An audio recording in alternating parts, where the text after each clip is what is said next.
언제까지고 행복할 것만 같던 길이었습니다.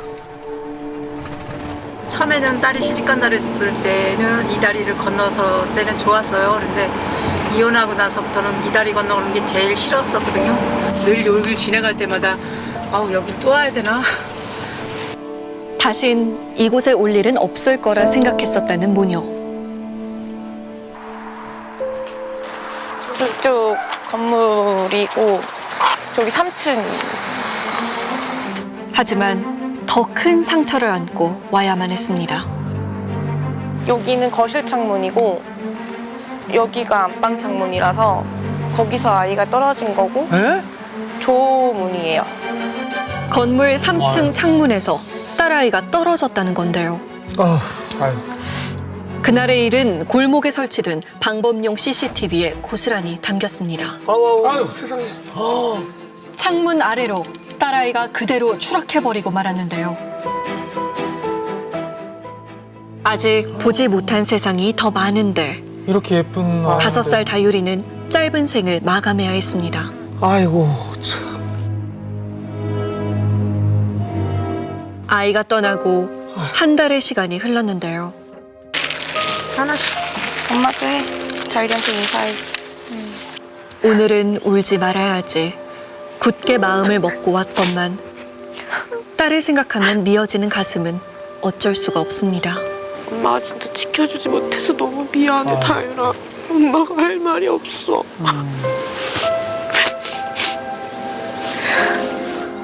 이 눈물이 마르는 날이 오기는 할까요?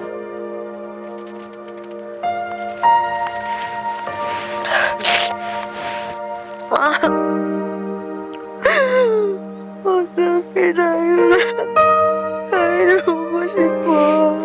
보고 싶지. 얼마나 보고 싶을까요? 사랑해. 진짜 예쁘네. 맛있다. 사랑스러운데요.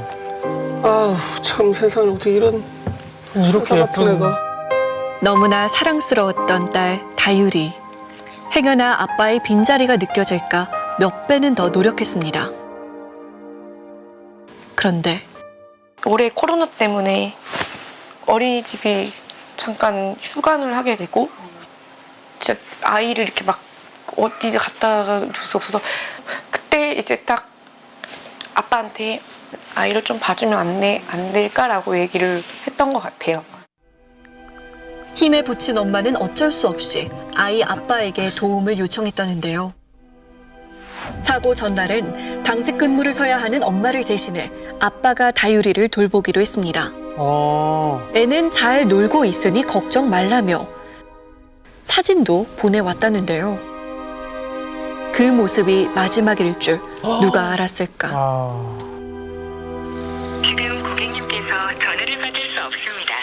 다음에 다시 걸어주세요.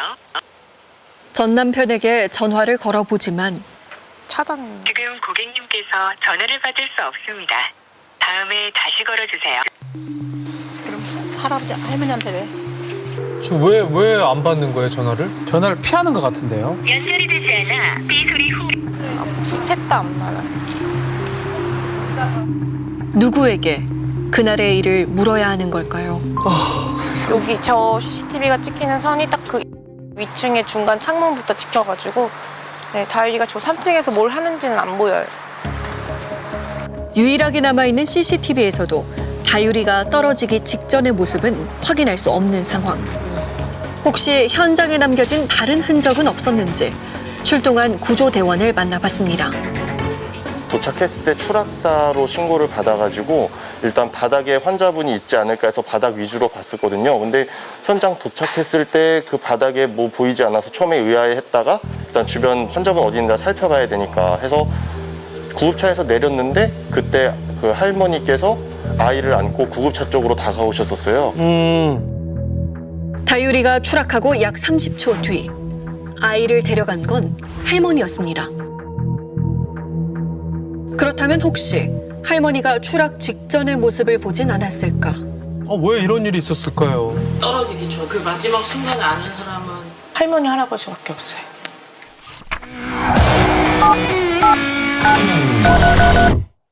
그날의 비밀을 아는 단 두 사람. 무슨 일이 있었던 건지 물었습니다. 다율이가 침대 위에서 이불 뒤집어 쓰고 계속 놀았어. 그래가지고 내가 그날 더웠어, 이 일날이. 그 더운 날에 이불 뒤집어 쓰고 놀으니까 다율이가 가끔 가다가 할아버지가 들어가면 나가라고 자꾸 비밀어. 그래도 내가 있어야 돼, 옆에. 그래서 거기 주방에 좀 치울 게 좀 치우느라고 치우고 있는데 할아버지 나가니까 할아버지가 여기 앉아서 문을 열고 있는데 애가 혼자 노는 소리가, 걔는 놀면서 소리를 질러. 안방 문을 열어놓고 혼자서 놀고 있었다는 다율이. 그런데 아빠가 안 내있었는데 좀 이따 보니까 소리가 안 나더라는 거야. 그랬더니 막 나보고 아빠 할아버지가 어떻게 그러니까 청소기랑 다 열려있더라는 거야. 그날 뭔 소리 내고 이러면서 맨발을 막 뛰어내려간 거예요. 그때가. 그러면서 타일을 내려가 보니까 타일가 이렇게 붙는 거예요, 거기에. 그랬더니 아빠가 보니까 거기 세 개가 다 열려있더래, 문이. 내가 자고 났는데 그걸 왜 열었어? 내가 한참을 열어놨고 글쎄. 그래서 거기서 떨어질 거예요, 바로. 할머니는 분명 창문을 잠가 놓았다고 했습니다. 혼자 놀던 다율이가 창문을 열고 사고를 당한 거라는데요. 그런데 평소 다율이를 잘 아는 사람들은 전혀 다른 말을 했습니다. 애기가 창문을 열었대요. 근데 난 딱 그 말 듣고 미쳤나 봐 이랬어요, 제가. 말도 안 돼. 아니, 이게 무슨 떨어질 수 소리예요? 있어요. 근데 떨어질 수 있는데 당연히 문이 열려 있을 거라고 생각을 했지 다율이가 그 문을 열었을 거라고는 의견이 좀 다르네요. 전혀 그럴 수가 없어요. 그럴 수가 없고 의문점이 많이 들죠. 다율이가 방 문도 못 여는데 어떻게 창문을 열었을까? 5시 55분에 3.1kg로 공주님 나으셨어요. 예뻐라.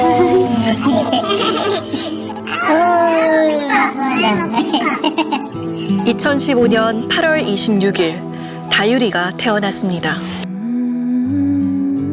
잘 먹고 잘 자며 하루하루 말로는 다 표현 못할 사랑을 가르쳐준 아이. 그런데 두 돌이 될 무렵 또래와는 조금 다르다는 걸 알게 됐다는데요. 요때는 눈 마주침이나 이런 게 좀 있었거든요. 이렇게 일어서는 것도 다 돌 전에 일어서고 잡고. 늑대라고만 얘는 이제 엄마니까 그렇지만 제가 이제 키워놓은 엄마로서 저랑 왔다 갔다 하면서 보니까 늑대인 것도 있지만 조금 뭔가 좀 이렇게 좀 그랬는데 딸한테 얘기하면 딸이 이제 좀 제가 그 말하니까 막 울고 인정을 안 하더라고요. 다 그렇죠. 그래서 설득을 했어요. 병원 가자. 병원에서 다율이는 자폐성 장애 2급 판정을 받았습니다. 내 딸에게 이런 일이 생기다니. 처음엔 받아들이기 힘들었다는데요.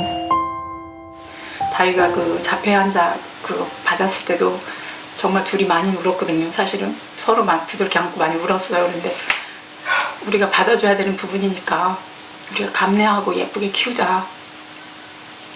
그래서 이제 몇 년을 잘 키웠는데 이렇게 갑자기 정말 잘못된 것 같아요.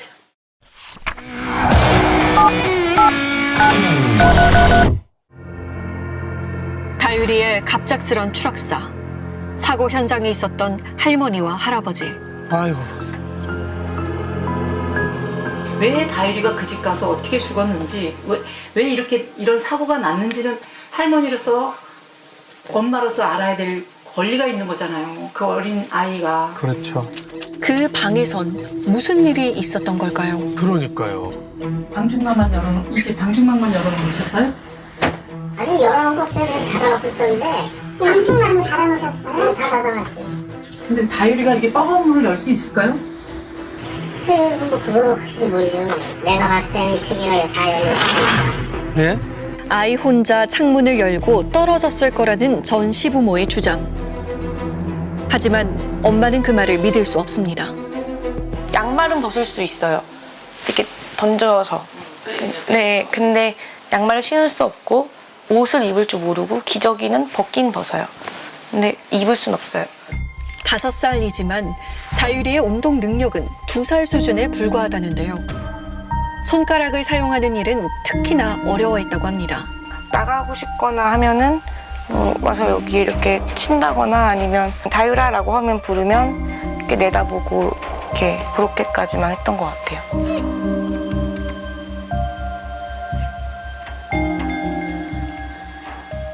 아이고 세상에. 5월 7일 날 그 남편 집에 방문했을 때 제가 문을 열어봤었거든요. 창문을 다유가 열었다고 하니까 첫 번째 문은 그냥 일반 문처럼 열려요. 근데 두 번째 문은 굉장히 뻑뻑해서 성인 여자가 열기에 이렇게 힘을 줘서 열어야 되거든요. 어른들이 열기에도 쉽지 않았다는 창문. 이거 어떻게 다이가 이거 어떻게 힘이 없어요, 다이가 이 정도로는. 이렇게 뻑뻑한데? 이거 문 열어도 일부러 열어야 되는 얘기. 야, 참.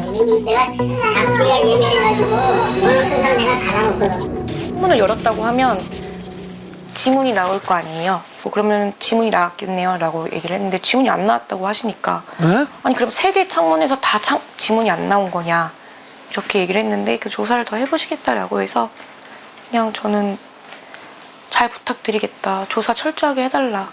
그냥 그랬던 것 같아요. 경찰 조사마저 종결하겠다는 연락을 받자 엄마는 마지막 희망으로 국민청원에 이 사실을 알렸습니다. 변사를 원래는 좀 기초를 했었죠. 아무런 의혹적이나 이런 게 없었고 모친이 그 청원 논거에 대해서는 좀 이제 진정서가 이제 오늘 왔어요.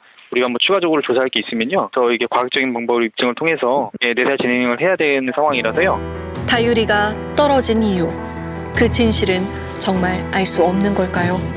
추락 직전 다유리는 대체 뭘 하고 있었던 걸까요?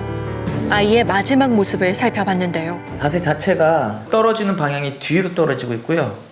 다리는 앞을 보고 있고 상체는 우측으로 휘어지면서 낙하 지점을 바라보면서 떨어지고 있기 때문에 정면으로 해서 뚫고서 앞으로 전진해서 나간 행위라고 보기 좀 어렵고 등을 쥐고서 뭔가 행위를 하다가 실수로 떨어진 것으로 보여져요.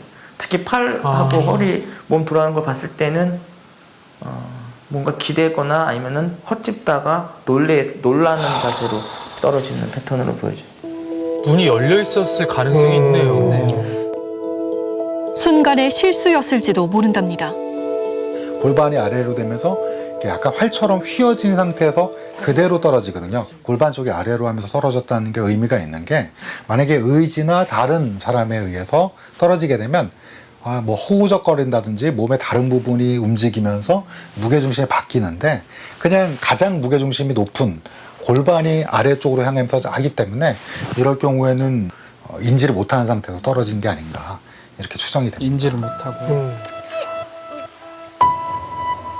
5살 짧은 삶을 살고 간 다유리. 이젠 아픔 없는 세상에서 편히 쉬길 진심으로 바라겠습니다.